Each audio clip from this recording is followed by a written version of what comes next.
Assalamualaikum warahmatullahi wabarakatuh. Jurnal Tepian kembali hadir ke hadapan pemirsa dengan beragam informasi seputar kota Samarinda dan sekitarnya. Bersama saya Regia Grandisa, inilah berita yang dapat Anda saksikan hari ini.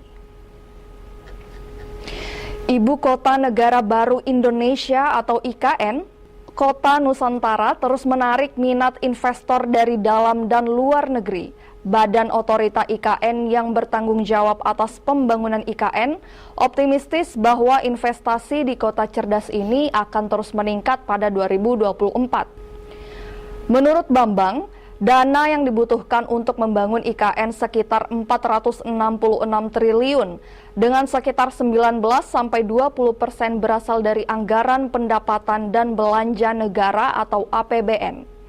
Sisanya berasal dari sumber-sumber lain seperti kemitraan pemerintah dengan swasta, public-private partnership, kerjasama pemerintah dengan badan usaha, serta investasi sektor swasta, BUMN, dan BUMD. Bambang menyebutkan bahwa pada 2023 sudah ada 23 investor domestik yang telah memulai pembangunan di IKN dengan nilai investasi non-APBN sekitar 41 triliun.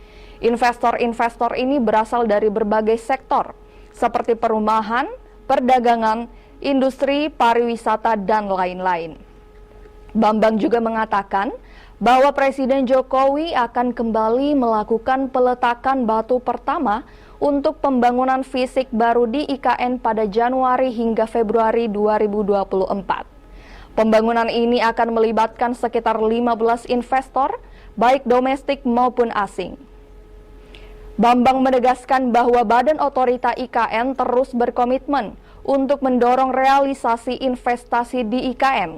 Salah satu caranya adalah dengan melakukan sosialisasi dan promosi peluang investasi di Kota Nusantara kepada calon investor. Bambang juga menambahkan bahwa Badan Otorita IKN akan selektif dalam memilih investor yang sesuai dengan visi IKN sebagai kota cerdas yang berkelanjutan dan inklusif. Salah satu contoh investor domestik yang telah berkontribusi dalam pembangunan IKN adalah konglomerat Indonesia yang membangun kawasan lahan campuran di kota masa depan Indonesia ini. Kawasan ini akan menyediakan fasilitas-fasilitas seperti perumahan, perkantoran, pusat perbelanjaan, hotel, dan lain-lain. Samarinda, Tepian TV. Mereka lebih detail ya kalau membuat studi kelayakan karena mungkin mereka memang dari luar negeri sehingga tidak seperti yang domestik yang lebih mudah untuk mengecek lapangan, mengecek kondisi topografi, kontur dan sebagainya. Mungkin satu hal yang saya titip ke teman-teman yang namanya investasi itu tidak semua akan deal ya. Jadi kita akan mencari format-format yang terbaik untuk kepentingan nasional. Gitu ya. Jadi bisa aja yang kita udah misalnya negosiasi nggak ketemu itu mungkin aja gitu ya. Namanya juga swasta kan. Jadi kalau nanti ada yang nggak jadi ya mungkin nanti ada yang baru lagi gitu. Nggak apa-apa. Dulu kan pada waktu masa Yosi dari software yang mundur semuanya ribut ya. Menurut saya sih ya biasa-biasa aja gitu. Investor tuh banyak dan mereka bervariasi. Dan minatnya kan tentu disesuaikan dengan peluang untuk berusaha di IKN Nusantara. Harus match gitu ya. Kemudian juga tingkat profitnya juga harus match.